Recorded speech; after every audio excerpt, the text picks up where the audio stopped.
Tenemos una información y no es de Chantal. Chantal sí traerá lluvias y más lluvias que ya se sienten, pero es que el presidente Danilo Medina juramentó en su despacho a los integrantes de la Comisión Reguladora de Prácticas Desleales en el Comercio y sobre medidas de salvaguarda. Sobre esta comisión se habló mucho, y cuando yo diga los nombres ustedes van a saber que sí, que se habló mucho, y está integrada por unos jóvenes profesionales que saben muchísimo de este asunto.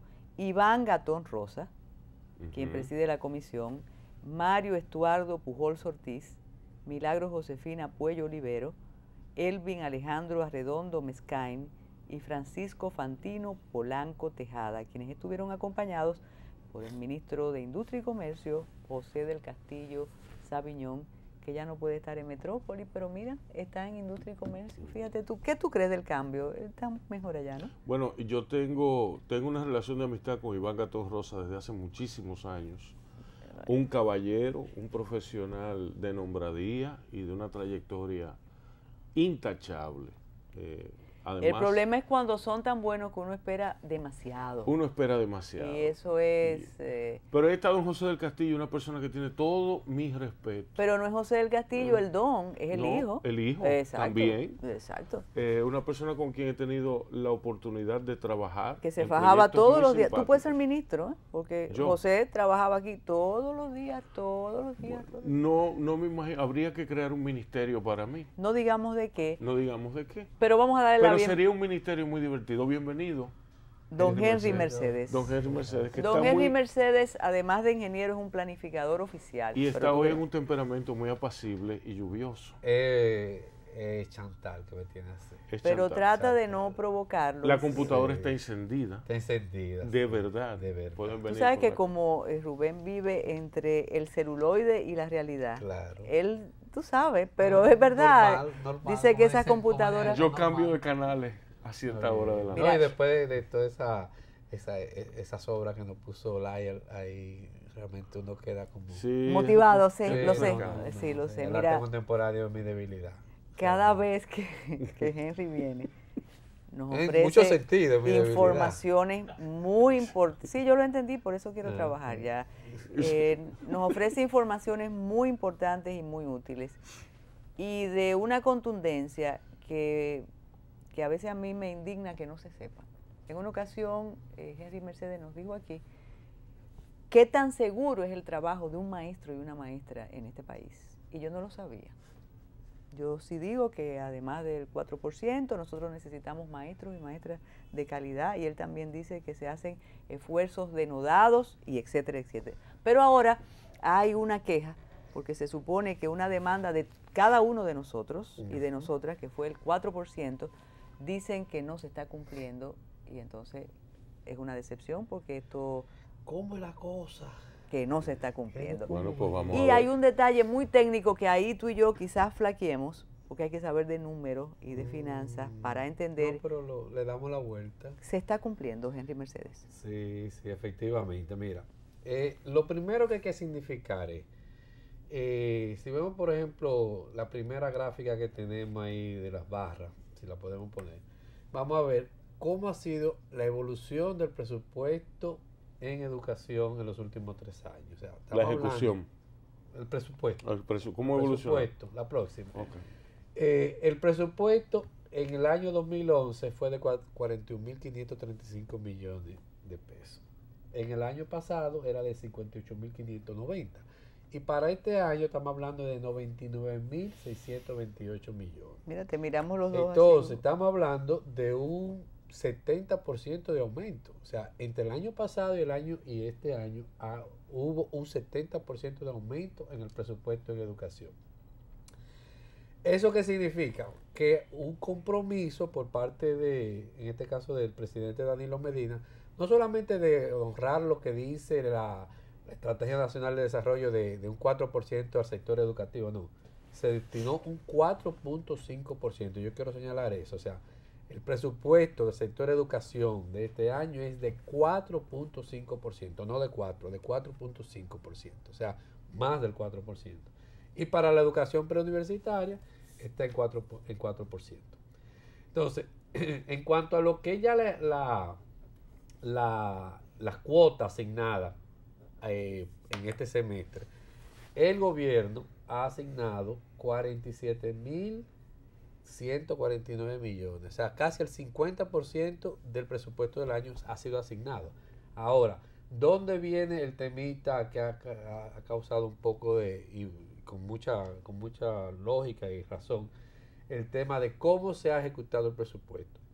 El presupuesto tiene dos componentes, lo que es el gasto corriente, que es básicamente sueldo, y lo que es inversión de capital, que en este caso estamos hablando básicamente de construcciones de escuelas. En el tema del gasto corriente, si vemos el gráfico de pastel, vemos que ahí se ha ejecutado el 44% del presupuesto del año. O sea, unos 27.437 millones se han ejecutado ya hasta al 30 de junio. Donde ha habido una digamos, deficiencia en la ejecución ha sido en el tema de las aulas. ¿Por qué? Porque este año se están construyendo unas 10.000 aulas nuevas. Regularmente, para tener una idea de qué son 10.000 aulas, el año que más se construyó aulas aquí, quizás se construyeron 1.500 aulas. Y este año se están construyendo 10.000. Eso ha implicado que había solares que en principio estaban identificados, pero que ahora la gente dice, ay, hay 4%, vamos ahora a sacar el dinero. O sea, solares que quizás ya estaban identificados, ahora como que no tan fáciles de localizar. Pero de más de 930 escuelas que ya están sorteadas y asignadas a los constructores, hay unas 720 que ya están en ejecución. Y todo ese tema que ha habido de problemas de los solares, problemas de la ubicación, problemas, ya se ha sorteado. Y sí hay un retraso. Había una serie de centros que tenían programado ya entregarse en esta fecha, y se va a proponer su entrega para ya a partir de agosto, septiembre, octubre, noviembre, diciembre. O sea, Rubén decía que cuando tú hablaras, cuando te tocara hablar, nos íbamos a callar porque tú eres muy convincente y muy buen expositor. Y también yo podría decir, bueno, es que Henry habla desde la parte interesada, desde el Ministerio de Educación. Hay un analista de presupuesto, que es el amigo José Rijo Presbost, que él insiste en que los números no son reales. Entonces, cuando yo veo números, y Rubén los está viendo también, y ustedes allá lo están viendo, digo, entonces, ¿de dónde ustedes sacan estos números? ¿O es una interpretación diferente que tenemos de la aritmética en educación? Bueno, los economistas, tú sabes que se pasan 6 meses del año diciendo lo que va a pasar, y los otros 6 meses diciendo por qué no pasó lo que ellos dijeron. O sea, que ellos tienen como esa capacidad durante el año entero, tienen trabajo durante el año. Yo no soy economista. Yo soy ingeniero, sí, tengo una formación matemática, pero no soy propiamente economista. Pero la realidad, como planificador, sí puedo decir que todo lo que nosotros tenemos planificado, que no se planificó, se planificó con bastante tiempo. O sea, todo lo que se está ejecutando ahora, el equipo que trabajó en ese momento con el candidato Danilo Medina, estuvo trabajando por 2 años planificando que esto pasara. Eso no fue de que ganaron las elecciones y ya comenzó, no, eso se tenía bastante. Por ejemplo, la apuesta principal del presidente Danilo Medina es la jornada extendida. ¿Qué significa la jornada extendida? Por eso es que se está haciendo todas estas aulas, porque la jornada extendida implica prácticamente duplicar la cantidad de aulas que existen en el país. Son unas 28.000 aulas que se van a construir en estos próximos 4 años. Y la consecuente duplicación de la densidad. De la densidad, entonces, bajar, poblacional de esas aulas. Bajar a unos 30 o 35 estudiantes por aula. Correcto. Es importante notar que quitándole el cariz, el matiz político, campañístico que pueda tener, eso de la jornada extendida tiene serias implicaciones en términos de inversión, de distribución, de planificación, y a eso es que se refiere Henry con esas afirmaciones. Sí. Y es que tú redistribuyes la densidad poblacional de cada aula, haces inversión en nuevas aulas, quiere decir que el Estado se hace de nuevos activos. Sí. tienes una inversión de capital, un flujo de capital que no es necesariamente el pago de nómina al que te referías, pero incurres en nuevos pagos. Claro. Y eso te lleva necesariamente a el entrenamiento de nuevos profesores. Por ejemplo, mira, un profesor que ahora mismo tú lo tienes en 2 tandas. Ese profesor, cuando pasa jornada extendida, es un profesor de una tanda. De una tanda. Pero tú le tienes que pagar como si fueran 2 tandas. Exacto. Entonces, Tú tienes que remunerar ese esfuerzo. Entonces, ese centro, ahora mismo hay 97 centros que están trabajando en jornada extendida. Esos centros, además del desayuno escolar, tú tienes que buscar el almuerzo para esos niños y para todo el mundo. Entonces, la idea es, en los primeros años va a haber una fuerte inversión en capital, ¿verdad? Construcción de aula, básicamente. Que eso se va a ir desmontando y va a ir subiendo, entonces ya la nómina. Ahora mismo nosotros tenemos como un 70-3, un 65-35, o sea, 65 en gasto de nómina y todo eso, gasto corriente, y un 35 en inversión de capital. Sin embargo, eso al final del periodo, eso va a quedar quizá en un 90-10, un 95-5. ¿Y qué me dices entonces también de la readaptación de la oferta académica? Total. Del reentrenamiento del alumno, porque ya no se va a quedar media jornada, se va a quedar un día entero en el colegio, y de las actividades extracurriculares y complementarias. Toda una planificación sanitaria incluso. Exacto. Sí, mira, por ejemplo, las edificaciones nuevas hay que hablar, no solamente es más aula, sino que tú tienes que tener comedor, que tú tienes que tener un espacio, más espacio para la recreación. Claro. Y como dice Carmen, más espacio sanitario. O sea, ya la cantidad de baños que había para las aulas anteriores, las escuelas anteriores, ahora porque tú vas a tener... Hay que readaptar la planificación. Claro, tú tienes 8 horas, un grupo de personas, 8 horas, claro que tú tienes más demanda. Estamos hablando de una transformación en la educación dominicana. Y yo insisto en 2 aspectos que no es inmediata, pero al parecer comenzará. Pero se va a ver,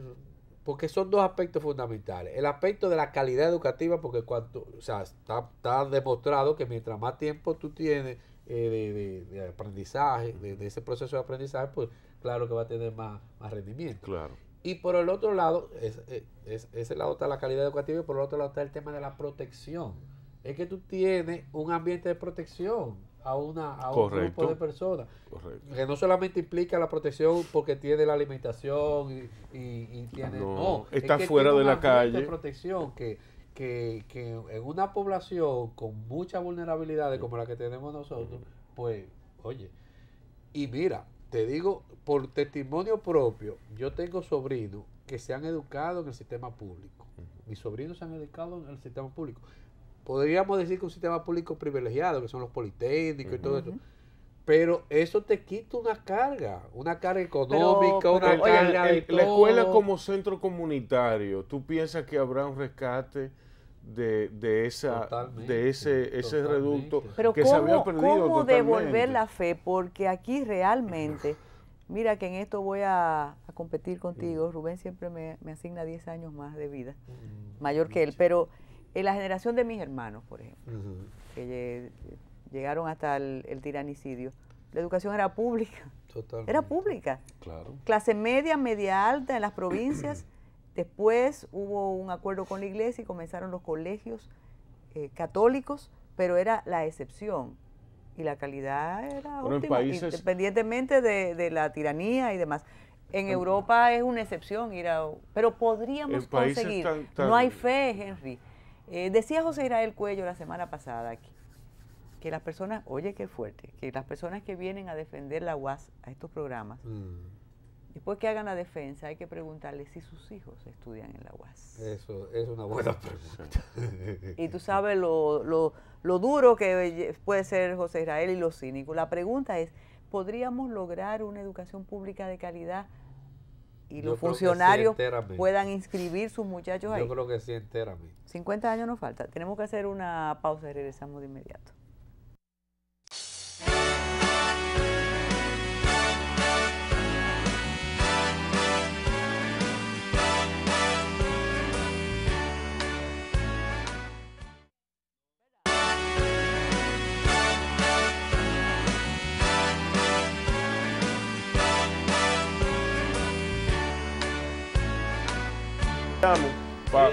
Mira, definitivamente yo creo, y se va a oír muy demagógico y muy como mariano, pero todos quisiéramos que la educación funcionara, Henry. Y cuando escuchamos funcionarios como tú que tienen no solo fe, sino que apuestan con el trabajo a que esto ocurra, entonces uno cree. Pero ¿cómo tú le vas a explicar a los grupos de las esquinas, no peyorativos, no, a los grupos que demandamos la excelencia, el 4%, que se está cumpliendo? Bueno, yo más que demostrar o sea, los números están ahí y se tiene acceso a eso. Hay unos sistemas de información que tiene el ministerio donde participa sociedad civil, específicamente lo que se llama el IDEC, la Iniciativa Dominicana de la Excelencia de la Educación de Calidad, donde eso se ha construido un espacio de rendición de cuentas permanente y donde hay una plataforma informática al servicio de esa iniciativa para monitorear los 10 puntos fundamentales que garanticen la calidad educativa. Pero yo creo que lo mejor, yo el sábado que estábamos precisamente ahí en el encuentro de la coyuntura en el Centro Bono. Centro Bono, yo dije una cuestión, yo dije, ustedes saben lo que significa 4%. 4% significa 4 de 100, no significa más de ahí. O sea, un 4%, un 4 de 100. Ahora, ¿qué hay detrás del 4%? Entonces, ¿qué hay detrás? Porque a veces como que nos olvidamos o sea, ¿qué hay detrás del 4%? Detrás del 4% está la apuesta a la calidad, está la apuesta a la protección de los niños. ¿Cómo yo, como ciudadano, ya no yo como funcionario, cómo yo como ciudadano garantizo eso? Bueno, hay unos espacios definidos en la ley para participar en esto. ¿Cuáles son esos espacios? Porque la educación no se da en el Ministerio de Educación, no se da en los distritos educativos, no se da en las regionales educativas, se da en las aulas y en los centros educativos. Exacto. Entonces, ahí hay unos espacios que se llaman juntas de centros educativos. Entonces, yo invito, de verdad, pero porque creo mucho en eso, o sea, independientemente de eso, creo mucho en eso. Yo invito a que formemos parte de esa junta de centro. El año pasado, el 2,5% del presupuesto de educación se le transfirió al manejo directo de la Junta de Centro. Este año se le está transfiriendo el 5% del presupuesto de educación a que se maneje a través de la Junta de Centro. Y esa Junta de Centro tienen que estar los padres, tienen que estar la sociedad civil, tienen que estar los maestros, tienen que estar los estudiantes, tienen que estar los empresarios, tienen que estar los políticos. O sea, ese espacio, yo siento que es la mejor garantía de crecer, de que crezca realmente la escuela y que podamos creer en esa escuela, está en la Junta de Centro. Yo invito a que toda la comunidad se integre a esa Junta de Centro y demande y exija desde ahí adentro. Henry, y terminando, y sé que quizás está implícito en la Junta de Centro, pero la comunidad, los maestros y las maestras, la ADP está involucrada en esto. Sí, no, la ADP está involucrada en todos los espacios que estamos debatiendo. Claro que quizá lo que pasó fue que cuando yo vine la otra vez aquí, quizá en los primeros 6 meses del año nos dedicamos mucho al tema del conflicto salarial, pero claro, la ADP está involucrada en todo el proceso. Muchísimas gracias, Henry Mercedes, muchísimas gracias, Lailo, Raisel, y ustedes tranquilos, tranquilas en su casa. Buenas noches, buenos días.